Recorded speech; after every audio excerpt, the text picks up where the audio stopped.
Doctor Raman Taggar जी जम्मू से हमारे साथ जुड़ रहे हैं और आज वो हमारे पैनल में आज आ रहे हैं। तो वो अपने एरिया को लेकर के कि जो है जम्मू में कैसे ये काम हो सकता है उसके बारे में वो बताएंगे हमको। Raman Taggar ji. Thank you ma'am. सबसे पहले तो मैं पैनलिस्ट और ऑर्गेनाइजर का सब I am very thankful to them कि उन्होंने आज मुझे इस टॉपिक पे बोलने के लिए इनवाइट किया हुआ है। यद्यपि मैं इस फील्ड से नहीं हूं, लेकिन फिर भी मैं अपनी पूरी कोशिश करूंगा कि ऑर्गेनाइजर्स को सेटिस्फाई और जो भी स्टेक होल्डर्स हैं उनको सेटिस्फाई कर सकूं। तो जैसा कि जितेंद्र जी ने कहा है कि ये सोलर ऊर्जा केंद्र जो हैं ये हम जगह जगह panchayat level, block level, district level पे बना सकते हैं और उससे एम्प्लॉयमेंट अपॉर्चुनिटी भी काफी बढ़ जाएंगी। सोलर ऊर्जा में सबसे, जैसे कि हम अब तो जब छोटे हुआ करते थे तो सोलर एनर्जी के बारे में सुना करते थे, लेकिन मेरी ओपिनियन में हम सोलर एनर्जी को कोई ज्यादा बढ़ावा दे नहीं पाए हैं। अब क्या कारण है ये तो अब टेक्निकल लोग जो हैं वही जानते होंगे। और जहां भी कहीं गवर्नमेंट एजेंसीज की तरफ से पार्क में, स्ट्रीट्स में सोलर लाइट्स लगाई गई, उनकी या तो उनकी मेंटेनेंस ना करी गई और इस वजह से भी वो फेलियर हो सकता है। अब हम सोलर एनर्जी को सोच दूसरी जो हाइड्रो इलेक्ट्रिक एनर्जी है उसके विकल्प के रूप में चाहते हैं और इसके साथ एम्प्लॉयमेंट को भी बढ़ावा देना चाहते हैं। जैसे कि आप सब लोग जानते हैं कि आज के युग में अनएम्प्लॉयमेंट सबसे बड़ी समस्या है किसी भी स्टेट की, किसी भी कंट्री की। और जैसे कि पूरे भारतवर्ष में अनएम्प्लॉयमेंट लोग काफी हैं, इसी तरह मैं तो जम्मू कश्मीर के संदर्भ में बात करूंगा जहां भी अनएम्प्लॉयड लोग काफी हैं। क्यों ना 5-5, 7-7 लोग मिल के छोटे छोटे पंचायत लेवल पे या ब्लॉक लेवल पे सोलर एनर्जी स्टेशन कायम कर लें। और जैसे कि मोदी सरकार भी आजकल सोलर एनर्जी को या कोई भी रिन्यूएबल एनर्जी जो है उसको काफी बढ़ावा देने के लिए काफी फाइनेंशियल हेल्प भी कर रही है और उसमें सब्सिडी कंपोनेंट भी है। और इस तरह से जो भी ग्रेजुएट्स हैं हमारे विलेजेस में, तो वो 2-4 ग्रेजुएट्स मिलके एक छोटा सा सोलर प्लांट लगा लें। और उससे जैसा कि टोपोग्राफी जम्मू और कश्मीर के संदर्भ में बात करूंगा, जहां की टोपोग्राफी ऐसी है कि हाइड्रो इलेक्ट्रिक की ट्रांसमिशन के लिए काफी मुश्किलात आती हैं। और more over Jammu Kashmir government जो है एक काफी गरीब स्टेट्स में मानी जाती है और सरकार के पास इतना पैसा भी नहीं है कि वो हाइड्रो इलेक्ट्रिक पावर प्रोजेक्ट्स जो हैं वो एस्टेब्लिश कर सके। इसलिए मैं जो भी स्टेक होल्डर्स हैं, अनएम्प्लॉयमेंट यूथ जो हैं, उनसे यही रिक्वेस्ट करूंगा कि वो छोटे छोटे ग्रुप बना के सोलर पावर स्टेशन एस्टेब्लिश करें। एस्टेब्लिश करने के बाद वो उस स्टेशन से जो इलेक्ट्रिसिटी सप्लाई है छोटे छोटे मोहल्लों में, घरों में कुकिंग के लिए या छोटे मोटे दूसरे जो काम हैं, वाटर पंप्स हैं उनके लिए, और जैसे कि हाइड्रो इलेक्ट्रिक पावर इलेक्ट्रिसिटी वाले रेंट चार्ज करते हैं वैसे ही वो लोगों से रेंट चार्ज करके ये एक अच्छा उनकी इनकम का जरिया बन सकता है। और मेरी ओपिनियन में ये है कि जैसे हम जब सभी स्टेट गवर्नमेंट्स डिफरेंट एजेंसीज जो कुछ एजेंसीज गवर्नमेंट की एजेंसीज हैं वो एंटरप्रेन्योर डेवलपमेंट के लिए उन्होंने कुछ एजेंसीज बना रखी हैं और वो अनएम्प्लॉयमेंट यूथ्स को, चाहे मेल है चाहे फीमेल है, उनको ट्रेनिंग देती हैं। डेयरी में देती हैं, पोल्ट्री फार्मिंग में देती हैं, हैंडीक्राफ्ट में देती हैं। लेकिन आज तक मुझे कहीं ये नहीं मिला कि solar energy power plants establish करने के लिए भी क्यों ना वो एजेंसी इसमें भी अनएम्प्लॉयड जो यूथ हैं उनको ट्रेनिंग दें, उनको जो इनके इक्विपमेंट हैं उनको कहाँ से परचेज करने हैं, उनको ट्रेनिंग दें, कहाँ से एस्टेब्लिश कैसे करने हैं।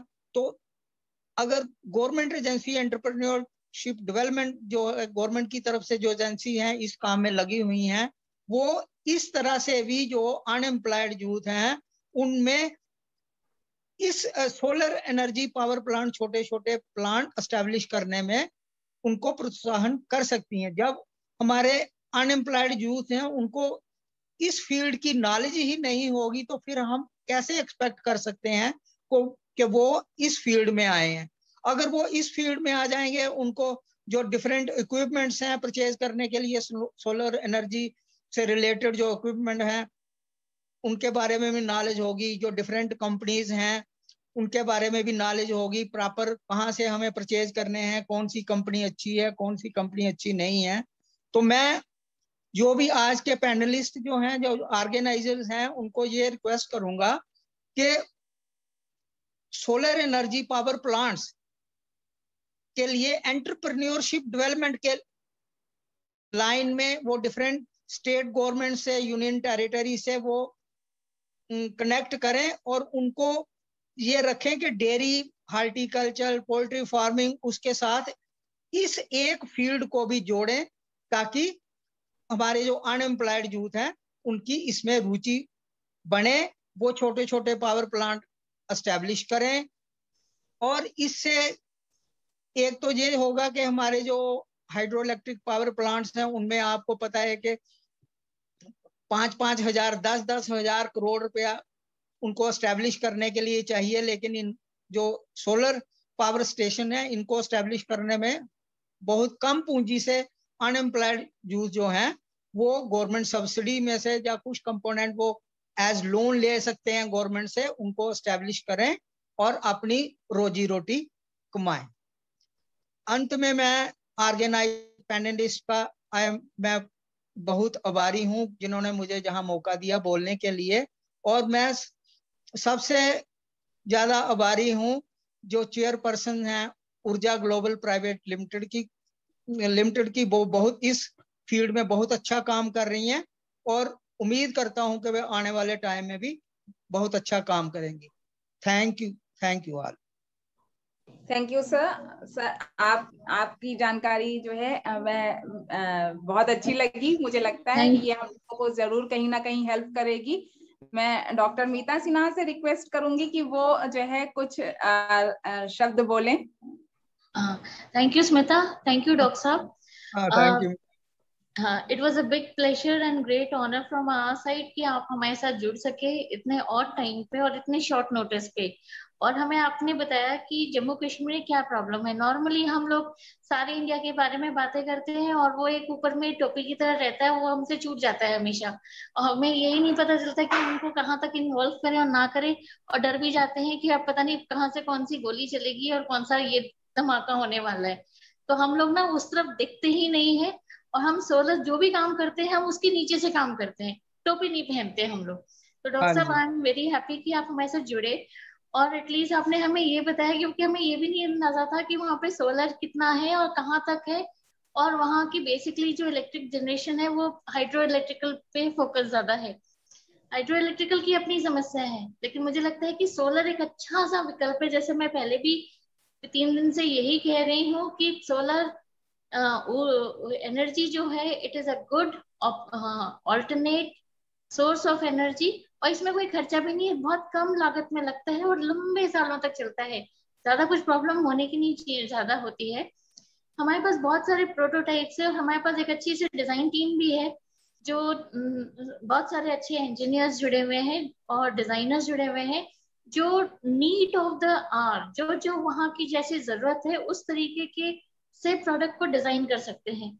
बहुत बड़ी लंबी चौड़ी चीज है नहीं। हम जब भी सोलर के बारे में सोचते दिमाग में आता है बहुत बड़ा सा पैनल है, बहुत सारी सी जगह है, लेकिन हम लोग, मैं आपसे एक रिक्वेस्ट करूंगा कि सोलर फील्ड में जाने के लिए, एस्टेब्लिश करने के लिए सबसे पहले आपको ये करना चाहिए कि गवर्नमेंट, आप डिफरेंट स्टेट्स या यूनियन टेरिटरी में जो गवर्नमेंट्स हैं उनके साथ कांटेक्ट करके, जैसे मैंने बताया आपको, dairy farming, poultry farming, horticulture में एंटरप्रेन्योरशिप डेवलपमेंट के लिए हम अनएम्प्लॉयड यूथ को ट्रेनिंग देते हैं। उसी तरह हम अगर ये सोलर एनर्जी में भी उनको अगर ट्रेनिंग कर दें तो उनको जब नॉलेज होगी तो they will definitely come. Doctor साहब, ट्रेनिंग तो हमारा हमेशा ही पर्पस रहता है। मुझे लगता है ट्रेनिंग एक ऐसा विकल्प है जो हमें हमेशा ही सीखना पड़ता है, वेदर वी आर यंग और we are old, and till the time we go leave this earth, हमें सीखना ही चाहिए। तो ट्रेनिंग प्रोग्राम के लेकिन अनएम्प्लॉयड जो यूथ है उनको इस फील्ड के बारे में पता ही नहीं है। तो मैं इसलिए आपको कहता हूं। हाँ, मैं बताती हूँ। और ट्रेनिंग के ये सिलसिले में है कि हमारे पास ITI से हम distant learning, online training program, खासकर कोविड ने हमें एक ये नया ऑप्शन दिया है कि हम दूर दराज के लोगों को भी अपने ट्रेनिंग मॉड्यूल से जोड़ सके। हमें फिजिकली वहां पे प्रेजेंट होने की जरूरत नहीं है। एक पक्ष तो ये कहता है कि ये बहुत अच्छा तरीका नहीं है, लेकिन ये एक अच्छा ऑल्टरनेटिव है कि जो हम सीखने की सिचुएशन में ही नहीं थे, हम कुछ तो सीख सकते हैं।